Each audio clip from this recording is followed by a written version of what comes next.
Halo semua mahasiswa-mahasiswi Fakultas Ekonomi dan Bisnis UPN Veteran Jakarta. Perkenalkan, nama saya Ardiani Fadila. Saya adalah dosen pengampu manajemen investasi dan portofolio. Saya dipanggil dengan Ibu Fadila atau Ibu Dila. Nah, pada mata kuliah ini, kalian akan mempelajari konsep-konsep dasar mengenai investasi dan portofolio. Mata kuliah ini akan membantu kalian kalau ternyata uang itu bisa bekerja buat kita dan kalian bisa memperlihat kalau aset-aset kalian itu bisa tumbuh. Mata kuliah ini juga akan membantu kalian mengeksplorasi rahasia-rahasia bagaimana untuk bisa menumbuhkan financial growth dan juga investasi strategi atau strategi-strategi investasi yang bisa kita pahami, yang perlu kita pahami. Nah, investasi dan portofolio sendiri itu adalah dua konsep yang saling berkaitan.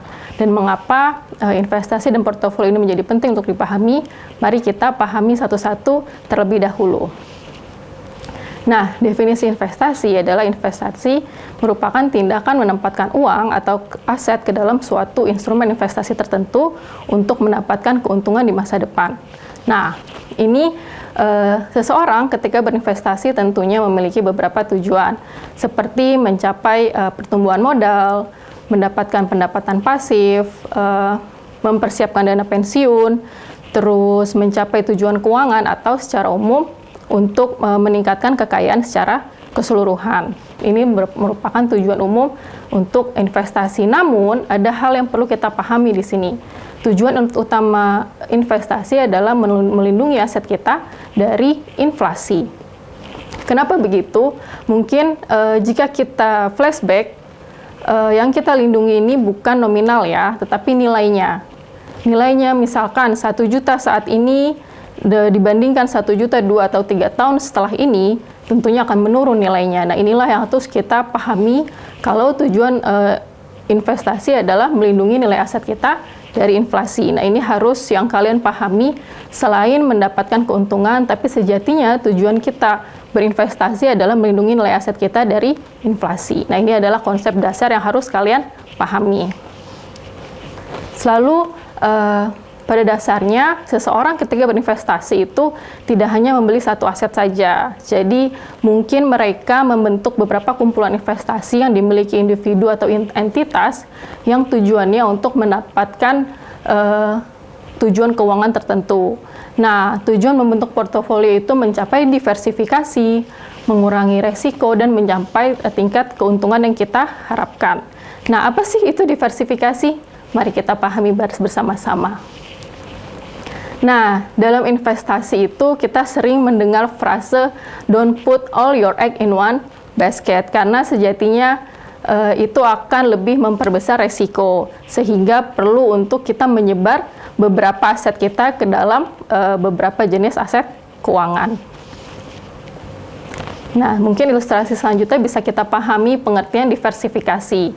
Nah, di sini ada gambar telur dan keranjang. Nah, ibaratkan jika telur ini merupakan aset yang kita miliki, maka keranjang adalah berbagai jenis aset yang bisa kita taruh ke dalam keranjang-keranjang tersebut, sehingga aset-aset kita atau uang kita bisa kita belikan ke dalam beberapa jenis aset. Contohnya ada beberapa keranjang seperti saham, obligasi, reksadana, dan sebagai macamnya. Ini adalah konsep diversifikasi, sehingga dengan melakukan diversifikasi itu merupakan mencapai pembentukan portofolio untuk meminimalisir resiko yang kita hadapi nantinya. Nah, selanjutnya bisa kita pahami investasi dan portofolio tentunya tidak jauh atau tidak lepas dari resiko, di mana resiko sendiri ketidakpastian dari hasil di masa depan atau probabilitas terjadinya hal-hal yang merugikan. Dari investasi ini atau kegiatan investasi dan portofolio ini ada beberapa resiko yang harus kalian pertimbangkan.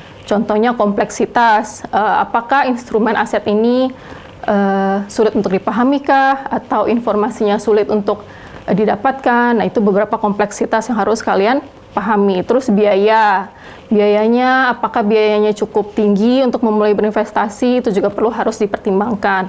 Kemudian tingkat resikonya, apakah kalian bisa menerima resiko yang lebih tinggi, atau kalian tipikal yang berinvestasi pada resiko-resiko yang moderat atau yang cenderung low risk. Itu juga harus kita pertimbangkan. Kemudian ada resiko keuangan lainnya melekat. Kemudian kalian tentu harus mempertimbangkan tujuan investasi kalian. Untuk apa kalian berinvestasi?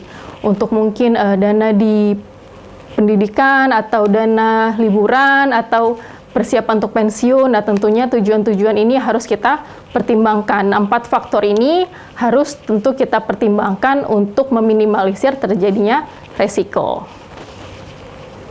Nah, secara umum mata kuliah ini akan kita bagi ke dalam beberapa subbab materi yang harus kalian pelajari. Contoh, ada beberapa di sini yang saya tekankan, yaitu mengenai financial market dan aset keuangan, terus melakukan analisis pasar dan industri, terus analisis perusahaan dan valuasi saham, pengenalan pemahaman atau mengenai teori portofolio, efisiensi pasar, dan perilaku investasi, dan beberapa updates di dunia investasi terkini. Oke, terakhir. Nah, ini adalah topik diskusi yang akan kita bahas di kelas hari ini. Apa sih alasan individu memilih berinvestasikan uang mereka, dan apa saja faktor-faktor yang dipertimbangkan, seperti tujuan keuangan, toleransi risiko, jangka waktu investasi.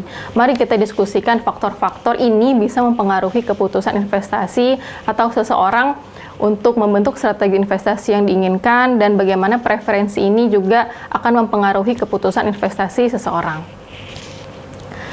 Oke, sekian materi hari ini. Investasi yang terbaik yang bisa kita lakukan adalah investasi pada diri sendiri. Semakin rajin kalian belajar, akan semakin banyak manfaat yang akan diberikan. Selalu semangat untuk belajar dan stay tune di mata kuliah Manajemen Investasi dan Portofolio. Bye-bye.